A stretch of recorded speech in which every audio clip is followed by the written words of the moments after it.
கள்ளக்குறிச்சி மாவட்டம் உளுந்தூர்பேட்டை அருகே மாந்திரீகம் செய்யப்பட்ட மண்டை ஓடு மற்றும் செய்வினை பொருட்கள் கிடந்ததால் கிராம மக்கள் அச்சமடைந்தனர். உளுந்தூர்பேட்டை அருகே பெரியப்பட்டு கிராமத்தில் 300க்கும் மேற்பட்ட குடும்பத்தினர் வசித்து வருகின்றனர். இந்நிலையில் கிராம மக்கள் வயல்வெளிக்கு சென்றபோது 3 சாலைகளின் எல்லைப் பகுதியில் மாந்திரீகம் செய்யப்பட்ட பொருட்கள் கிடந்ததால் அச்சமடைந்தனர்.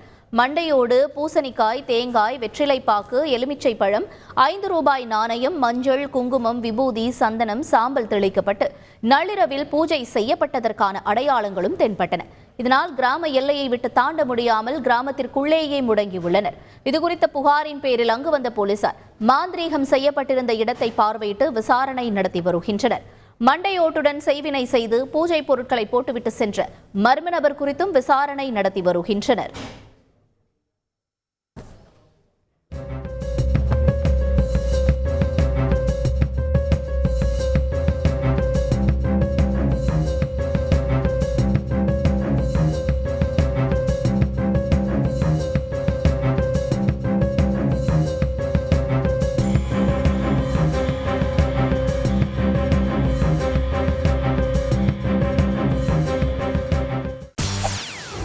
செய்திகளை உடனுக்குடன் தெரிந்து கொள்ள உடனே சப்ஸ்கிரைப் பண்ணுங்க.